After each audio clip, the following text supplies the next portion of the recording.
So டைரக்ஷன்ல நம்ம அதோட பேசிக்ஸும் முதன்மை திசை வச்சு ஒரு 2 சம்மும் பார்த்தோம். இப்போ அதற்கு தொடர்ந்து அடுத்து டிகிரி வச்சு 8 திசை வச்சு நிழல் சம் மாதிரி அப்புறம் கடிகாரம் சம் மாதிரி இது மாதிரி டைரக்ஷன்ல இருக்க எல்லா சம்மையுமே நம்ம இந்த இதுல பார்க்கலாம். சரிங்களா? ஸோ அதுல ஒரு சம் பாருங்க. இது வந்து டிகிரி பேஸ் பண்ண சம்மு. ஸோ இந்த டிகிரி பேஸ் பண்ண சம்ல நம்ம இது மாதிரி ஷார்ட்கட், அதாவது இது மாதிரி டைரக்டா அப்ரோச் பண்ணாம ஸ்மார்ட்டா போட்டுக்கிட்டு இருந்தோம் இல்லையா? ஸோ அந்த மெத்தடே அப்ரோச் பண்ணலாம். இதை விட்டுட்டு நம்மளுடைய ஸ்மார்ட் வேவை திங்க் பண்ணலாம். ஓகேங்களா? இப்போ ஃபர்ஸ்ட் சம் பாருங்க. விஜய் என்பவர் கிழக்கு நோக்கி நிற்கிறார், பின்னர் கடிகார திசையில். ஸோ இப்போ கிழக்குன்னு கொடுத்துருக்காங்களா, அந்த கிழக்கை எடுத்து எழுதிக்கோங்க. இப்போ கடிகார திசையில் 90 டிகிரின்னு சொல்லியிருக்காங்க. ஸோ கடிகார திசைனா பிளஸ் பண்ணிக்கோங்க கொடுத்துருக்க வேல்யூவை. 90 டிகிரின்னு சொல்லியிருக்காங்க இல்லையா?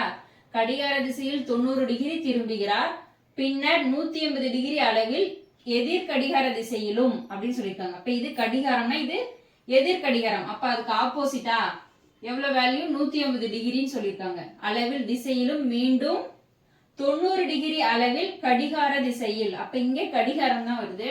இப்ப கடிகாரம்னா 90 டிகிரி. ஓகேவா? சோ இங்க கொடுத்திருக்கிறத தான் நான் எழுதியிருக்கேன். திசையிலும் திரும்புகிறார் எனில் அவர் தற்போது எந்த திசையை நோக்கி நிற்பார். ஃபர்ஸ்ட் இதை நம்ம சால்வ் பண்ணலாம். ஓகேவா? சோ இது பாருங்க, பிளஸ் இதுவும் பிளஸ். அப்ப கூட்டனா 180, அது மைனஸ் 180 அப்படியே கேன்சல் ஆயிருமா? அப்ப ரிமைனிங் நமக்கு இருக்கிறது கிழக்கு மட்டும்தான். அப்ப இதுக்கான விடை என்னன்னு பாத்தீங்கன்னா கிழக்கு. சோ தற்போது எந்த திசையை நோக்கி நிற்பார்? கிழக்கு. சோ இதை விட நீங்க இதுல போட்டீங்கன்னா இப்ப பாருங்க, கிழக்கு நோக்கி நிற்கிறார். சோ இங்க இருக்காரு. கடிகார திசையில் 90 டிகிரினா இப்படி. அப்ப 90 டிகிரினா தெற்கு நோக்கி வந்திருப்பாரு. பின்னர் 180 டிகிரி எதிர் கடிகார திசையிலனா இங்க இருந்து 180 டிகிரி வடக்கு போயிருப்பாரு. மீண்டும் கடிகார திசையில் 90 டிகிரி அப்படிங்கும் போது கிழக்கு வந்திருப்பாரு. சோ இப்ப இங்க வந்து இங்க போய் அப்படி போறதுக்கு இது எவ்வளவு ஸ்மார்ட்டா இருக்கு பாத்தீங்களா? ஜஸ்ட் பிளஸ் பண்றோம், மைனஸ் பண்றோம், கேன்சல் பண்றோம், ஆன்சர் வந்துரும். சோ இது கன்ஃபியூஷன் இல்லையா? அதனாலதான். ஓகேவா? இப்ப அதே மாதிரி நெக்ஸ்ட் சம் பார்க்கலாமா? ஷாலினி என்பவர் மேற்கு நோக்கி நிற்கிறார். சோ அதே மாதிரி என்ன கொடுத்துருக்காங்களோ அந்த டைரக்ஷனை எழுதுறோம். மேற்கு நோக்கி திரும்பி உள்ளார், பின்னர் 45 டிகிரி அளவில் கடிகார எதிர் திசையில். ஃபுல்லா படிக்கணும். கடிகாரன் பார்த்தோன்னே பிளஸ் 45ன்னு போட்டுறாதீங்க. கடிகார எதிர் திசையில். அப்ப எதிர் வந்திருக்கு, மைனஸ் 45 டிகிரி. ஓகேவா? திரும்பி மீண்டும் கடிகார திசையில் 180 டிகிரி. இப்ப கடிகார திசைனா பிளஸ் பண்ணணும். திரும்பினால் அவர் தற்போது எந்த திசையை நோக்கி நிற்பார்? இப்ப கேன்சல் பண்ணலாமா? மேற்கு. சோ 180ல 45 போனா 135 டிகிரி. சோ பெரிய நம்பரோட குறி எதுவோ அதை போடுங்க. ஓகேவா? இப்ப மேற்குல இருந்து 135 டிகிரி திரும்பினா போதும். இதுவுமே நம்ம என்ன பண்ண போறது இல்ல, இது மாதிரி யூஸ் பண்ணி அப்ரோச் பண்ணாலும் ஆன்சர் வரும். நம்ம தான் ஸ்மார்ட் வே வச்சிருக்கோம் இல்லையா? வடகிழக்கு தென்மேற்கு. ஓகேவா? சோ இப்ப இதுல என்ன சொல்லிருக்காங்க? மேற்குல இருந்து 135 டிகிரி கண்டுபிடிச்சா திசையை கண்டுபிடிச்சிடலாம். இப்ப இது மேற்கு. சோ இதுல எப்படி டிகிரி ஃபவுண்ட் பண்றதுன்னா, ஒன்னு விட்டு ஒன்னு ஜம்ப் ஆகுறதுன்னா 90 டிகிரி. ஓகேங்களா? கிழக்குல இருந்து இப்ப 90 டிகிரி வேணா தெற்கு. சோ இதுல பாதி எடுத்தோம்னா 45 டிகிரி. ஓகேங்களா? இப்ப மேற்குல இருந்து நம்ம வடக்கு போயிருக்கணும் அப்படின்னா சோ இது எவ்வளவு? 90 டிகிரி. நமக்கு 135 வேணும். அப்ப 90ஓட இன்னும் ஒரு 45 சேர்த்தனா தானே 135 வரும். இன்னும் 45னா அண்மை எதுவுமே இல்லையே நினைக்க கூடாது. அடுத்து கிழக்குக்கு வந்துடணும். சோ நான் இங்க இருந்து போறதுக்கு போல இந்த கிழக்க தூக்கி இங்க வச்சு உங்களுக்கு புரிய வைக்கிறேன். சரிங்களா? இப்ப 90 டிகிரிங்கும் போது வடக்கு திசை வந்துட்டாரு. இன்னும் 45னா இதுல பாதி. இதுல இருந்து இது ஃபுல்லா வந்தா 90 டிகிரி, அதுல பாதி வந்தா 45. சோ 45 கூட்டணும்னா இந்த இடம் தான் 135 டிகிரி வரும். மேற்கு பிளஸ் 135 டிகிரி. ஓகேங்களா? இப்ப இது எந்த திசை? வடக்குக்கும் கிழக்குக்கும் சென்டரா இருந்தா அது வடகிழக்கு திசை. சோ அதே மாதிரி தான் இதுல சென்டரா இருந்தா வடமேற்கு திசை, இதுல சென்டரா இருந்தா தென்மேற்கு திசை, இதுல சென்டரா இருந்தா தென்கிழக்கு திசை. அவ்வளவுதான். சரிங்களா? சோ இதுல இப்படி 90 டிகிரி எடுப்போம். இங்க ஒன்னு விட்டு ஒரு ஜம்ப் 90 டிகிரி, சென்டர் 45 டிகிரி. இப்படி கன்சிடர் பண்ணிட்டோம்னா கொஞ்சம் ஈஸியா இருக்கும். அப்படியே ஸ்ட்ரைட்டா கூட்டிடலாம் வடகிழக்கு திசை அப்படின்ட்டு. சோ இதுக்கான ஆன்சர் என்னன்னு பாத்தீங்கன்னா வடகிழக்கு திசை அப்படிங்கிறது தான் சரியான விடை. சரிங்களா? சோ இதை விடவும் இது கொஞ்சம் ஸ்மார்ட்டா இருக்கும்னு திங்க் பண்ணிருக்கேன். உங்களுக்கு இந்த வே தான் பிடிச்சிருக்குன்னா நீங்க இதுலயுமே சம் சால்வ் பண்ணலாம். ஓகேவா? இது வந்து கொஞ்சம் ஸ்மார்ட்டா கொஞ்சம் ஃபாஸ்டா இருக்கும் நீங்க நிறைய பிராக்டிஸ் பண்ணும்போது. இப்போ இன்னும் நம்ம 2 சம் பார்க்கலாம். அடுத்த சம் பாருங்க. x என்பவர் 10 மீட்டர் கிழக்கு திசையில் சென்று பின்னர் கடிகார திசையில் 90 டிகிரி திரும்பி அப்படின்னு சொல்லியிருக்காங்களா. நமக்கு ஷார்ட்கட் தெரியும். ஸோ இந்த ஷார்ட்கட் அது மாதிரி ஆஸ் யூஷுவலா பண்றது இது வேண்டாம். நம்ம என்ன பண்ணுவோம், வட கிழக்கு தென் மேற்கு அப்படின்னு ஷார்ட்கட்டை வச்சிருக்கோமா. ஸோ இதை வச்சுட்டோம். இப்போ எக்ஸ் என்பவர் 10 மீட்டர் கிழக்குன்னு சொல்லிட்டா 10 மீட்டரை கிழக்குல போட்டணும். திசையில் சென்று பின்னர் கடிகார திசையில் 90 டிகிரி. ஸோ இங்க கடிகார திசை என்னன்னா போய் கூட்டிட்டு இருக்காதீங்க, ஓகேவா.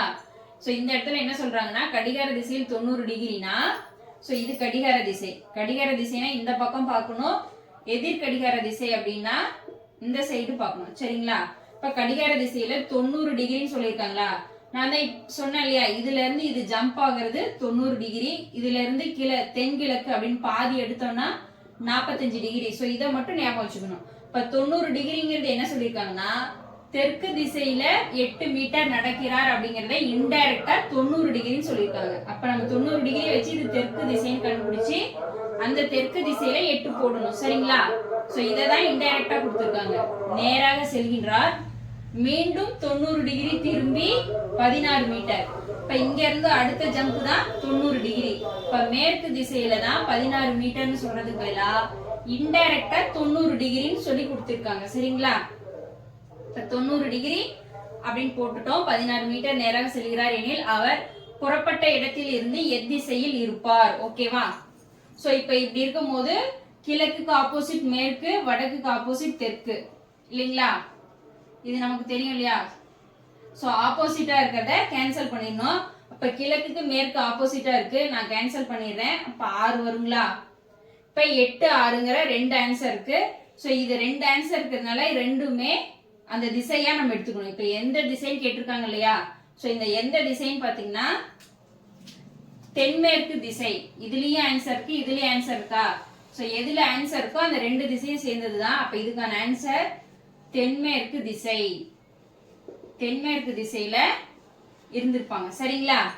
சோ இந்த டயக்ராம் போட்டிருந்தா இப்படி நம்ம ஃபைண்ட் பண்ணிட்டோம். ஒருவேளை இதோட டிஸ்டன்ஸ் எவ்வளவு டிஸ்டன்ஸ்ல இருக்காங்க அப்படின்னு கேட்டாங்கன்னா இது எப்படி போடலாம்னா பித்தாகரஸ் தேற்றம் படி போடுவோம். சோ இந்த பித்தாகரஸ் தேற்றமே யூஸ் பண்ணாம சரவெடி ஷார்ட்கட் நான் வந்துட்டு போன வீடியோல ஒன்னு சொல்லி கொடுத்திருந்தேன். என்னன்னு யோசிக்கிறீங்களா. சோ பித்தாகரஸ் தேற்றத்துல 3 4ன்னு வந்துட்டாவே அடுத்து என்னவா தான் வரும், 5 தான் வரும். அல்லது 4 5ன்னு வந்துட்டாவே 3 தான் வரும். இது மாதிரி சொல்லியிருந்தேன் இல்லையா. இதை 2ஆல பெருக்குனா 6 8. சோ அப்ப 6 8ன்னு வந்துட்டாவே என்னதான் வரும், 10 தான் வரும். பாருங்க 8 6 கொடுத்துட்டாங்க. அப்ப இதோட ஆன்சர் என்னவா தான் இருக்கும், 10 தான் இருக்கும். இன்னும் இது மாதிரி என்ன இருக்கு, 24 7ன்னு வந்துட்டாவே 25 தான் வரும். சோ இது மாதிரி இதுதான் சரவெடி ஷார்ட்கட், ஓகேங்களா. சோ இது மாதிரி ஷார்ட்கட் ஞாபகம் வச்சுக்கிங்கன்னா இந்த இடத்துல நீங்க பித்தாகரஸ் தேற்றமே யூஸ் பண்ண வேணாம். பித்தாகரஸ் தேற்றத்துல போய் 8 ஸ்கொயர் 6 ஸ்கொயர் 8 8 64 6 6 36 கூட்டனா 100. அப்ப ரூட்டுக்குள்ள இருந்து எடுத்தா 10 அப்படின்னு நீங்க அந்த 10ங்கிறது போட்டு ஒரு செகண்ட் வேஸ்ட் பண்ணாம இந்த கான்ஸ்டன்ட் சரவெடி ஷார்ட்கட்டை ஞாபகம் வச்சுக்கிட்டீங்க அப்படின்னா இப்ப 8 பார்த்தோன்னே இதோட ஆன்சர் 10 தான் இருக்கும். அப்ப இதுக்கான டிஸ்டன்ஸ் எவ்வளவுன்னு பார்த்தா 10 மீட்டர்னு நீங்க டக்குன்னு சொல்லிடலாம், சரிங்களா. சோ இதுதான், ஓகேங்களா. சோ அடுத்த क्वेश्चन பார்க்கலாம். நான் பூங்கா மையத்தில் கிழக்கு நோக்கி நிற்கிறேன். சோ இப்ப நம்மளுடைய ஷார்ட்கட் போட்டுடலாமா. வடக்கு வடக்கு கிழக்கு தென்மேற்கு, வடகிழக்கு தென்மேற்கு அப்படின்னு ஞாபகம் வச்சுக்கிட்டீங்கன்னா இது ஆர்டரா எழுதுறது நமக்கு ஞாபகம் இருக்கும். இப்ப நான் எங்க இருக்கேன், கிழக்கு திசையில இருக்கேன். அப்ப நான் அப்படிங்கிறவங்க கிழக்கு திசையில இருக்காங்க. சுரேஷ் வந்துட்டு தென்மேற்கு திசையில, தெற்குக்கும் மேற்குக்கும் சென்டர்ல தான் தென்மேற்கு திசை. எங்க இருக்காரு சுரேஷ், ஓகேவா. தெற்குக்கும் மேற்கும் சென்டர்ல தென்மேற்கு திசையில சுரேஷ் இருக்காரு, ஓகேவா. முகேஷ்ங்கிறது வடமேற்கு திசையில இருக்காரு. வடக்குக்கும் மேற்குக்கும் சென்டர் தான் வடமேற்கு திசை. யாரு, முகேஷ் இருக்காரு, முகேஷ். அடுத்து ராஜா வடகிழக்கு திசையில இருக்காருன்னா வடக்கு இல்லையே அப்படின்னு யோசிக்க வேண்டாம். இந்த கிழக்கு தூக்கி போய் நம்ம கன்வீனியன்ட்டுக்காக நம்ம போட்டுக்கலாம், அதுல தப்பே இல்லை. நமக்கு ஆன்சர் தான் வரணும், சரிங்களா. திரும்பவுமே நம்ம இந்த கிழக்கு தெற்கு மேற்கு அப்படின்ட்டு போட்டுக்கிட்டே போலாம், அதுல ஒன்னும் தப்பு இல்லை. இப்ப பாக்கலாம். ராஜா வடகிழக்கு, வடக்குக்கும் கிழக்குக்கும் சென்டர்ல தான் யார் இருக்காங்க? ராஜா இருக்காங்க. நின்னுட்டு இருக்காங்களா? நின்றால் ஒவ்வொருவரும் 90 டிகிரி அளவில் கடிகார திசையில் திரும்புகிறோம் அப்படின்னா நான் நோக்கும் திசை என்ன அப்படின்னா கொஸ்டின். சோ 90 டிகிரினா இங்க இருந்து இருந்தாங்கன்னா ஒருவேளை 90 டிகிரினா தெற்குக்கு வந்திருப்பாங்களா? சோ இதே சென்டர்ல இருந்தாங்கன்னா அடுத்த சென்டர், இந்த சென்டர்ல இருந்து 45 பிளஸ் இந்த சென்டர் 45 90. இப்ப இந்த சென்டர்ல இருக்கவங்க இங்க வந்தா 90 டிகிரி. இப்ப அது மாதிரி ஜம்ப் பண்ணலாங்களா? இப்ப நான் இங்க கிழக்கு நிக்கிறேன்னா 90 டிகிரி ஜம்ப் ஆகி எங்க போயிருப்பேன்? தெற்குல இருந்திருப்பேன் இல்லைங்களா?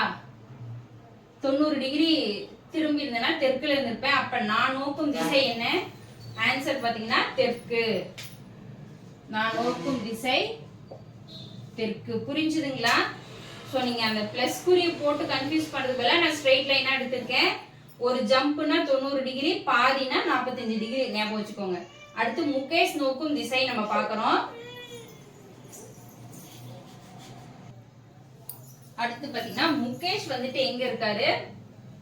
வடமேற்கு திசையில இருக்காரு. இப்ப 90 டிகிரி ஜம்ப் ஆகணும்னா இங்க இருக்கிறவரு எங்க அப்படியே இந்த சென்டர்ல வந்திருப்பாரா? இதுல ஒரு 45 பிளஸ் இதுல ஒரு 45 90 டிகிரி வந்திருக்குமா? அப்ப முகேஷ் எங்க இருப்பாரு? ராஜா நிக்கிற இடத்துல இருப்பாரு. இப்ப வடகிழக்கு. முகேஷ் இங்க இருந்து இங்க வந்திருப்பாரு. அவருடைய திசை என்னன்னு பாத்தீங்கன்னா வடகிழக்கு. புரியுதுங்களா? முகேஷ் எங்க இருக்காரு? வடமேற்கு திசையில இங்க இருக்காரு. 90 டிகிரிங்கும் போது வடகிழக்கு திசையில வந்திருப்பாரு. வட கிழக்கு. அடுத்து சுரேஷ் பாக்குறோம். இப்ப சுரேஷ் பாத்தீங்கன்னா தென்மேற்கு திசையில பாருங்க, தென்மேற்கு இந்த சென்டர்ல சுரேஷ் இருக்காரு. தென்மேற்கு திசையில இருக்காரு. இப்ப 90 டிகிரி ஜம்ப் ஆகணும் அப்படின்னா இங்க வடமேற்கு சென்டர்ல வந்திருப்பாரா? அப்ப சுரேஷ் இங்க வந்திருப்பாரு. இப்ப சுரேஷோட திசை பாத்தீங்கன்னா வடமேற்கு. வடமேற்கு. அடுத்து ராஜா பாக்குறோம். இப்ப ராஜா வடகிழக்கு திசையில இருக்காரு. ராஜா இங்க இருக்காரு, வடகிழக்கு திசையில இருக்காரு. 90 டிகிரிங்கும் போது இந்த சென்டர்ல வந்திருப்பாரு. அப்ப தென்கிழக்கு திசையில ராஜா இங்க வந்திருப்பாருங்களா? அப்ப ராஜாவோட திசை பாத்தீங்கன்னா தென்கிழக்கு. சோ இதுக்கான 4க்குமே ஆன்சர் கண்டுபிடிச்சிட்டோம். சோ இதுல ஒண்ணுமே இல்ல, நீங்க ஸ்ட்ரைட்டா நம்ம எவ்வளவு வேணுமோ கன்வீனியன்ட்டா அப்படியே மாத்தி மாத்தி எடுத்து போட்டுக்கலாம். ஒரு ஜம்ப் அப்படியே இங்க இருந்தீங்கன்னா 90 டிகிரி, பாதினா 45 டிகிரி. இதே வலது பக்கம்னா இந்த பக்கம் பார்க்கணும், இடது பக்கம்னா இந்த சைடு பார்க்கணும், கடிகார திசைனா இந்த இப்படி பார்க்கணும், கடிகார எதிர் திசைனா இந்த பக்கம் பார்க்கணும். சோ இதை மட்டும் தெரிஞ்சுக்கிட்டேன்னா நம்ம இந்த பிளஸ் குறி போட்டு வடகிழக்குன்னு கண்டுபிடிக்கிறத விட இது ரொம்ப ஸ்மார்ட்டாவும் ஈஸியாவுமே இருக்கும். சரிங்களா? அதுக்கு நீங்க நிறைய சம் எடுத்து பிராக்டிஸ் பண்ணா போதும். இது ரொம்ப ஈஸியா தான் இருக்கும். புரிஞ்சுதுங்களா? இன்னமும் நம்ம கடிகாரம் பார்க்கல, நிழல் பார்க்கல. சோ அதுலயுமே ஒரு 2 சம் பார்க்கலாம். சரிங்களா? இப்ப அடுத்து நம்ம கடிகாரம் அண்டு நிழல் சம்ல இருந்து ஒரு சம் பார்க்கலாம். பாருங்க, ஒரு கடிகாரத்தில் 4:30 மணி என காட்டுகிறதுன்றாங்க. சோ இதுக்கு நம்ம வேற வழியே இல்ல, கடிகாரம் வரைஞ்சி பார்த்துக்கிட்டா கொஞ்சம் ஈஸியா இருக்கும். ஓகேவா? 6, 12, 3, 9. இப்ப 4:30 மணின்னு இருக்காங்க. 4, 5. சோ மணிமுள் நிமிடம் முழுங்கிறது கொஞ்சம் லாங்கா இருக்கும். இப்ப 4:30 மணினா இப்படி இருக்குங்களா கடிகாரத்துல? சோ நிமிடமுள் கிழக்கு திசையில் இருந்தால், இன்னொன்னே நான் வரைஞ்சு காமிச்சிடுறேன். 3, 9, 6, 1, 2. சோ இப்ப என்ன சொல்லியிருக்காங்க? நிமிடமுள். இதுதானே நிமிடமுள். இந்த நிமிடமுள் என்ன சொல்லியிருக்காங்க? இப்ப இது வந்துட்டு வடக்கு, கிழக்கு, தெற்கு. தெற்கு நோக்கி இருக்கு. 4:30 அப்படிங்கும் போது தெற்கு நோக்கி இருக்கு. இப்ப என்ன சொல்றாங்க? அதே நிமிடமுள் கிழக்கு திசையை நோக்கி இருக்கணும்ட்டாங்க. அப்ப இதுதான் கிழக்கு திசைனா அந்த நிமிடமுள் இப்படி இருக்கணும். இப்ப இங்க 6 கிட்ட இருக்கிறது இங்க 3 கிட்ட வந்திருக்குன்னா எவ்வளவு டிகிரின்னு பாருங்க, 90 டிகிரி. ஓகேவா? இங்க 6 கிட்ட இருக்கிறது 3 கிட்ட 90 டிகிரி சேஞ்ச் ஆகி வந்திருக்கு அப்படின்னா சோ மணிமுள் எவ்வளவு அப்படிங்கும் போது அப்ப அந்த மணிமுள் எவ்வளவுதான் வந்திருக்கணும்? 90 டிகிரி தானே வந்திருக்கணும். அப்ப 90 டிகிரினா இங்க 4 கிட்ட இருக்கிறது உங்களுக்கு அந்த அளவுக்கு ஃபைன் பண்ண தெரியலன்னா நிமிடம் முன்னிட்டு இருந்து 1, 2, 3 டிஸ்டன்ஸ்ல இருக்கா? இப்ப அதே கூட நம்ம பாத்துக்கலாம். 1, 2, 3 டிஸ்டன்ஸ்லனா அப்ப 1 கிட்ட இருக்கும். புரியுதுங்களா? இல்ல உங்களுக்கு 90 டிகிரி கரெக்டா எடுக்க தெரியுதுனால எடுத்தா இப்ப இந்த இது மாதிரி பொசிஷன்ல இருக்கும். மணிமுள் எந்த திசை அப்படின்னு கேக்குறாங்க. இப்ப இது வடக்குங்கும் போது வடக்குக்கும் கிழக்குக்கும் சென்டர்ல இருக்கிறதுனால வடகிழக்கு திசை அப்படிங்கறது தான் இதுக்கான விடை. புரியுதுங்களா? சோ இது மாதிரி தான் இருக்கும். கடிகாரத்தை பொறுத்தவரைக்கும் திசை இது மாதிரி தான். ஏதாவது ஒரு இடத்துல வேற வேற டைம் கொடுத்துட்டு நிமிடமுள் இப்படி இருந்தா மணிமுள் எப்படி இருக்கும், எந்த திசையில இருக்கும், எவ்வளவு டிகிரியில இருக்கும் அதுவுமே கேட்பாங்க. சரிங்களா? டிகிரியை கூட சம்டைம்ஸ் கேட்க வாய்ப்பு இருக்கு. சோ இது மாதிரி நிறைய பிராக்டிஸ் பண்ணுனா போதும். இப்போ சூரியன்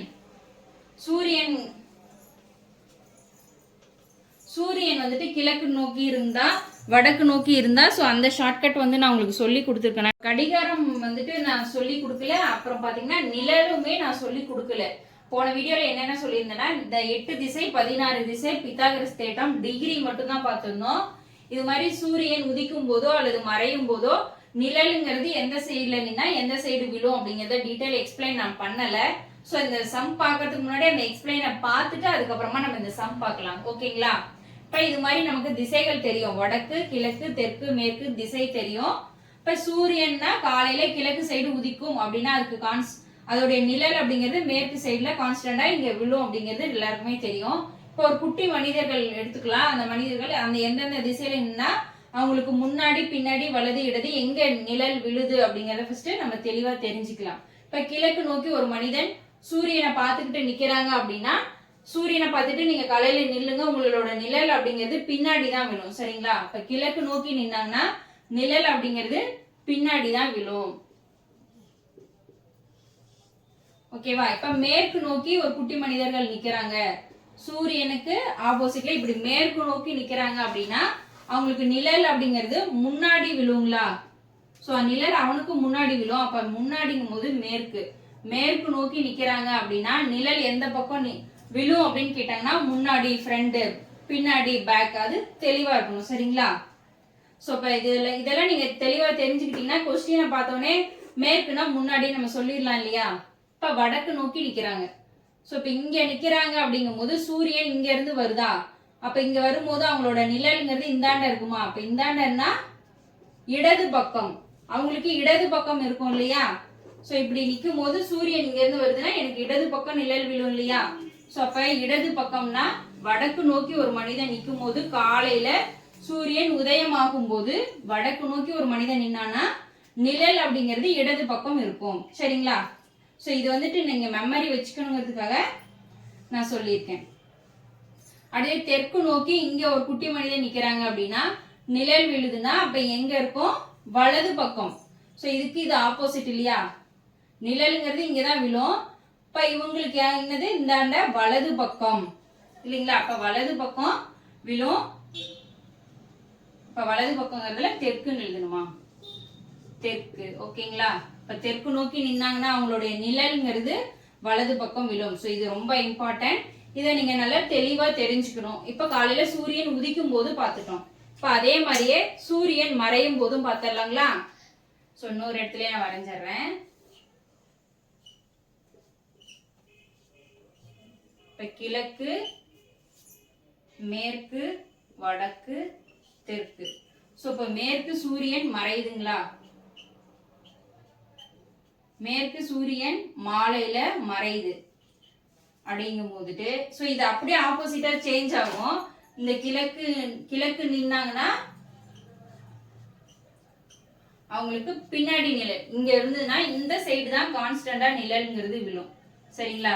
மாலையில சூரியன் இங்க மறையுதுன்னா நிழல் அப்படிங்கிறது கான்ஸ்டன்டா இந்த சைடு இருக்கும். இது கான்ஸ்டன்ட், மாறாது. மறையும் போது மனிதர்கள் நிக்கிறத பொறுத்துதான் மாறும். சோ இப்ப கிழக்கு நோக்கி நிக்கிறாங்க அப்படின்னா அவங்களுக்கு பின்னாடி தான் நிழல்ங்கிறது விழும். சோ இதுலயே நீங்க எடுத்துக்கிட்டீங்கன்னா மறையும் போது நான் திரும்ப எழுதிடுவா, முன்னாடி பின்னாடி இடது வலது. இப்ப தெளிவா பாருங்க. மாலையில மேற்குல சூரியன் மறையுது அப்படிங்கும் போது கிழக்கு நோக்கி நிக்கிறாங்க. அப்ப அவங்க பின்னாடி வந்துட்டு சூரியன் வரும்போது அவங்களுக்கு நிழலுங்கிறது அவங்களுக்கு முன்னாடி விழுங்களா? புரியுதுங்களா? இப்ப இங்க எனக்கு பின்னாடி சூரியன் உதயமாகுது, சரி மறையுது. அப்ப நான் இப்படி நிக்கிறேன் அப்படின்னா எனக்கு நிழல் வந்து முன்னாடி விழும். அப்ப முன்னாடிங்கிறது கிழக்கு திசை. புரியுதுங்களா?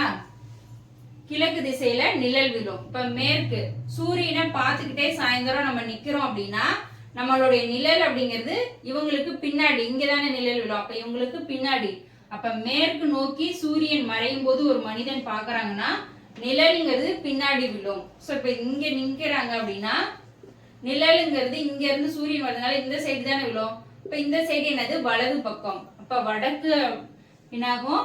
வலது பக்கம், வடக்கு. சோ வடக்கு நோக்கி நிற்கும் போது வலது பக்கம்ங்கிறது நிழல் விழும். இப்ப தெற்குங்கிறது இடது பக்கம் அப்படி நம்ம போட்டுடலாங்களா? சோ இங்க நிற்கும் போது நிழல் வந்து இடது பக்கம் விழும். சரிங்களா? புரிஞ்சுதுங்களா? இத வந்து ஒரு நிமிஷம் டைம் கொடுக்குறேன், ஒரு செகண்ட் நல்லா தெளிவாவே பாருங்க. நம்ம சம் இப்ப பார்க்கலாம். இப்போ ஒரு செகண்ட் நல்லா தெளிவா இருக்கீங்க அப்படின்னா நம்ம வந்துட்டு சம் போலாம். சம் பாருங்க. ஒருவர் தலைகீழாக நின்று யோகா செய்யும் போது அவரது முகம் தெற்கு திசையில் இருந்தால், ஸோ இதுதான் நம்ம கத்துக்கிட்ட முறையா இருந்தாலும் நான் வந்து ஷார்ட்கட்ல இதுலயே அப்ரோச் பண்ணலாம்னு சொல்லியிருந்தேன். ஸோ நான் இதுலயே போட்டிருக்கேன். உங்களுக்கு இதுலதான் வேணும்னு நினைச்சு நீங்க ஆன்சர் போட்டாலும் ஓகே தான். ஓகேவா? ஸோ இதுலங்கும் போது கிழக்கு நோக்கி நிக்கிறாங்க, தெற்கு நோக்கி நிக்கிறாங்க, மேற்கு நோக்கி, வடக்கு நோக்கி. ஜஸ்ட் சாதாரணமா நிக்கிறாங்கன்னா இது மாதிரி குட்டி மனிதர்கள் நிப்பாங்க. அவங்களுக்கு இடது பக்கம், வலது பக்கம். சோ ஓகேங்களா? இப்படி இருக்கும். ஆனா இங்க கொஸ்டின் என்ன சொல்றாங்க? தலைகீழாக நின்று யோகா செய்யும் போது. இப்ப தலைகீழானா நம்ம இப்படி தலைகீழா ஆப்போசிட்ல எழுதணும். ஓகேங்களா? தலைகீழாகும் போது இதுக்கு ஆப்போசிட்ல அப்படியே டைரக்ட் அந்த பொம்மையை வரைஞ்சா போதும். தலைகீழாக நின்று யோகா செய்யும் போது அவரது முகம் தெற்கு திசையை நோக்கி இருந்தால் அவரது வலது கை எத்திசையை நோக்கி இருக்கும். அப்ப அவளுடைய வலது கை எந்த திசையில இருக்கு? கிழக்கிட்ட தானே இருக்கு. சோ அப்ப இதுக்கான சரியான விடை என்னன்னு பாத்தீங்கன்னா கிழக்கு. புரிஞ்சுதுங்களா?